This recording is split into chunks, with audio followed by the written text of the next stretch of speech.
பொறுமைக்கும் ஒரு அளவு இருக்கு. நம்ம முதலமைச்சர் அது கொஞ்சம் இவரை பார்த்து பொறுமையே கடுப்பாயிருச்சு. இப்ப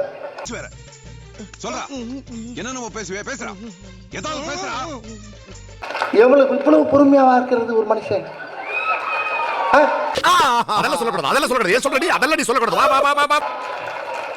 ஆனா அண்ணன் பொறுமையா இருந்துகிட்டே அடிக்கிறாரு பாருங்க. மக்களுக்கு செய்ய வேண்டிய பணியை செஞ்சுக்கிட்டே இருக்காரு.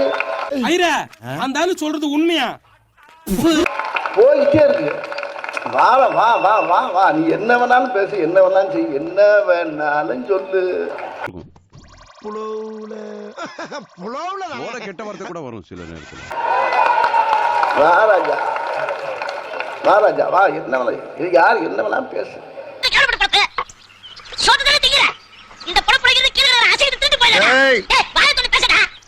ஆனா அவருடைய வேலையை கரெக்டா செஞ்சுக்கிட்டே இருக்காரு. எனக்கேவா சம்பந்தப்பட்டவன் தான் அடுத்துறவா அடக்கி வாசினா. அதுதான் அவர் எனக்கு ரொம்ப பிடிச்சது. அவர் மட்டும் இல்ல, அதுக்கு அடுத்து வந்திருக்காரு பாருங்க, டெப்டி சிஎம்.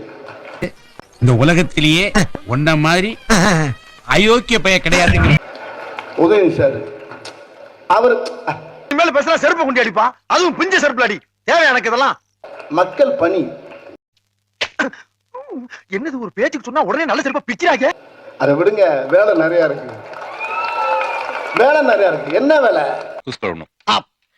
மக்களுக்காக நேரம் எண்ணி டைமும் எந்நேரம் உழைச்சிட்டு இருக்கு. அது ஒரே ஒரு ஆளு சொல்லுங்க, உதயநிதி சார்.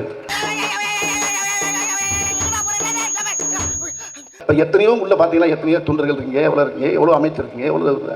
உதாரணத்துக்கு இந்த ஒரு அமைச்சர் பத்தாதா? உதாரணத்துக்கு இதெல்லாம் நீ கொஞ்சம் ஓவராவே பில்ட் அப் பண்ணிட்ட. ஃபர்ஸ்ட் அண்ட் லாஸ்டா இருக்கட்டும், பல்லுகள் எல்லாம் தட்டிடுவாங்க.